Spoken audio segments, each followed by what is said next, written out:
Hello YouTube, it's Lang here with Hobbies of Man once again, and today we are doing another manga review. Now today we are going to be reviewing Astra Lost in Space, which is a really cool series that is only comprised of 5 volumes. I think it's actually 49 chapters, but there's a few kind of like 4 coma pages that are kind of like extras that kind of push the chapter count up to like 60 something.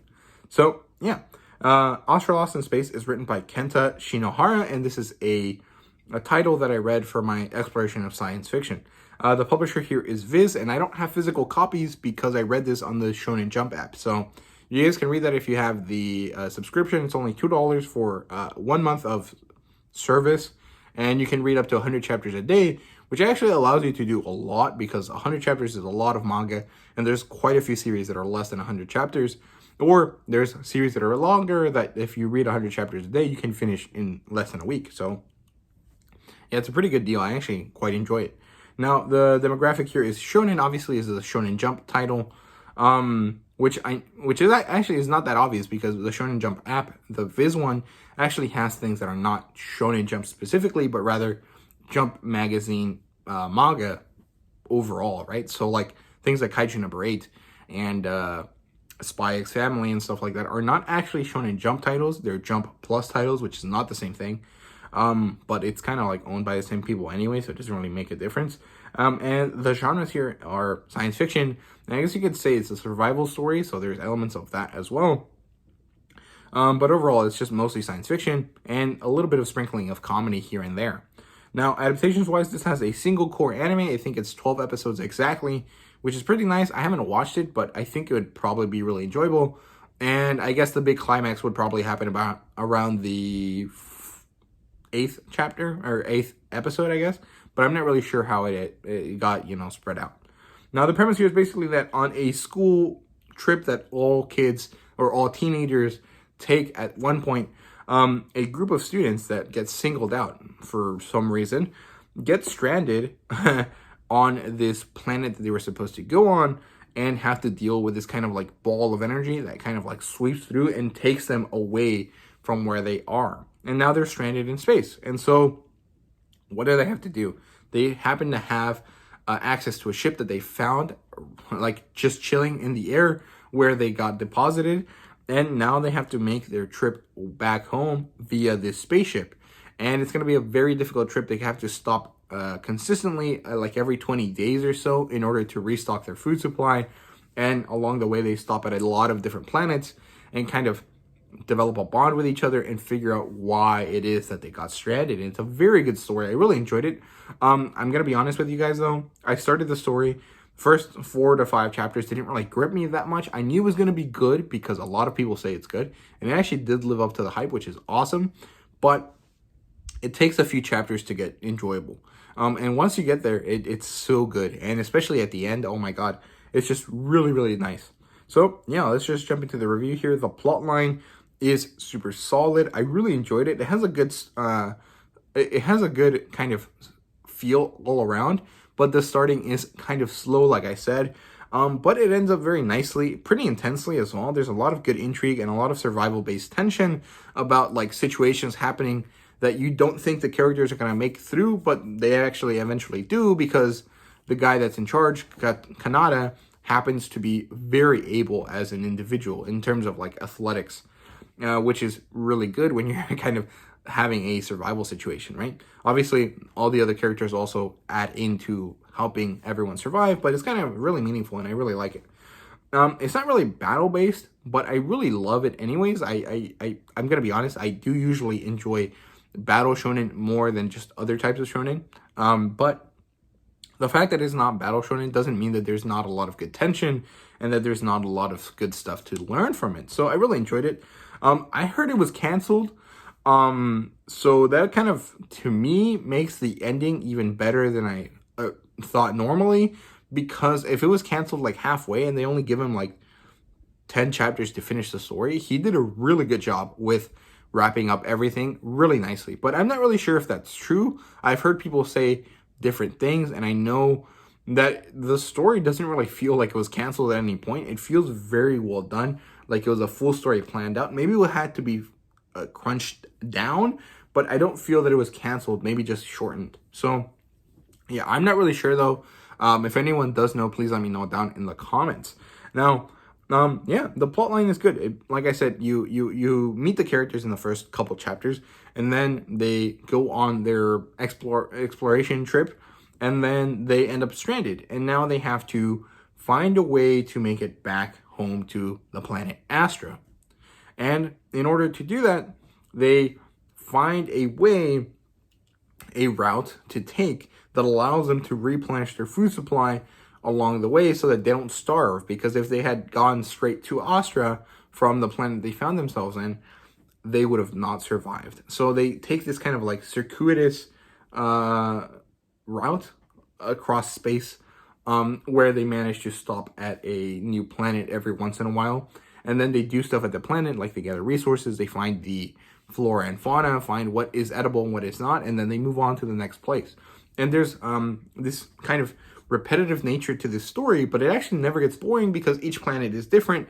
There's a lot of intrigue that gets developed because apparently it's like a setup, and then there's a lot of good stuff there with kind of like the interaction between the characters. There's a little bit of romance that crops up and a little bit of like uncertainty with the characters, and I really enjoyed it. Like overall, the plotline is super solid. I liked it so much.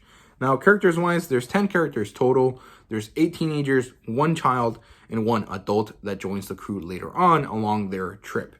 And yeah, so the characters are Kanata, who is the main character / captain.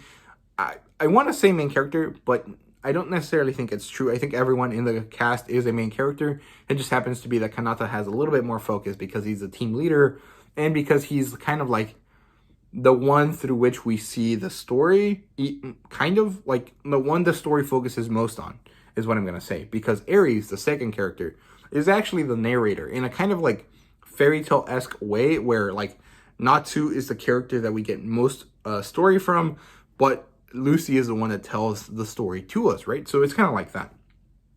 Then we have Luca, who is the artist of the group. He's kind of like the arts and crafts guy and the person that can kind of create things that the crew needs that are not technological. There's also Charles. There's Kittery, Zach, Phoenicia, and Ugar. And then there's Yunhao, and Paulina is the adult. Phoenicia is the child. So pretty good, really enjoyable, very interesting cast of characters. Everyone is different. Everyone has a different role on the ship. And even though some people don't have skills that are directly useful for survival, they're useful for other things that happen to be beneficial, right? And they kind of learn that along the way and kind of grow from their experience. And I really like it. It's just so enjoyable. Like, the cast of characters is super good. I wouldn't say that they're particularly refreshing. I do think that they're all pretty tropey. But tropey in like a good way. Like, Kanata is the usual shonen main character. Aries is kind of like the ditzy airhead. Luca is kind of like the kind of artsy guy. Charles is the pretty boy, the bishonen character. Kittery is the uppity kind of rich spoiled girl. Zach is the intelligent guy that really isn't that good at social interactions. Phoenicia is the super happy-go-lucky kid. Ugar is the really edgy guy. Yunhao is the kind of like unsure girl. And Paulina is kind of like the adult that just gets taken in with the crew on this ride. And really good. I really enjoy it. It's just the byplay between all the characters is super enjoyable. And I really enjoy the sub-relationship between all the characters. Like the way the girls interact with each other, and the way the guys interact with each other, and the way, you know, the romance happens and the way that connections occur between the characters. It's just really good. So, yeah, world building wise, super solid. It's really good. Especially the second half where we kind of get the whole kind of intrigue happening. Really well done. Lots of cool flora and fauna in every kind of different planet that we visit. And generally enjoyable. I don't necessarily think that it's super deep, but the intrigue stuff that happens to do with the world building is really good. And it's just really enjoyable to see a lot of different crazy animals and plants across, you know, all of the different planets that they go to. So really good stuff there. I really enjoyed it. It was really good.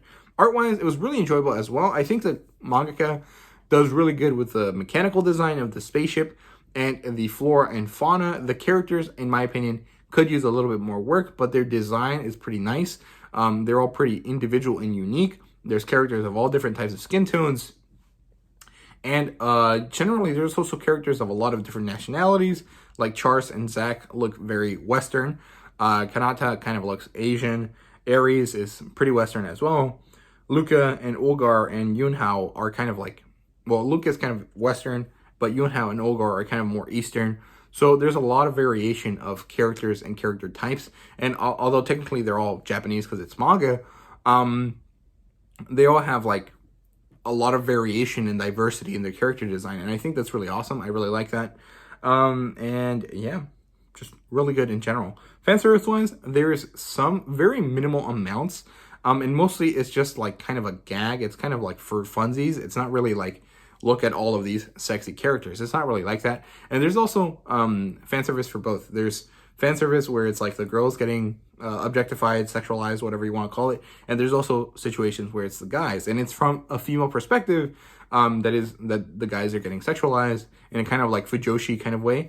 So it's not really like male gaze. The guys aren't sexualized because guys want to be like that. It's not really like that. It's like actually like fan service for boys and fan service for girls. So there you go. Pretty good stuff. Rating wise is a 5 out of 5 for me. It's a slow start, but it's wonderful by the end. And I really enjoyed it. It was super refreshing. It was nice. It was enjoyable. There was just so much good stuff there. And I actually wish there was a longer story, or that this mangaka got to write more stories for Shonen Jump. I'm really looking forward to see what they do, because I really enjoyed this. Hopefully they do another science fiction story, but it's fine if they don't. I don't really care. It's just enjoyable overall, and I really like that. So yeah, I definitely recommend this. And in terms of similar titles, I'm not really sure I know any. I think A Gravity Boys is relatively similar in kind of like scope, like what the overall premise of the story is. It's about survival and kind of like visiting other planets, but it's not really the same. A Gravity Boys is a lot more comedic, where Astra is a little bit more serious. So it's not really the same, but it's kind of similar. But yeah, I don't really know that there's anything quite like this.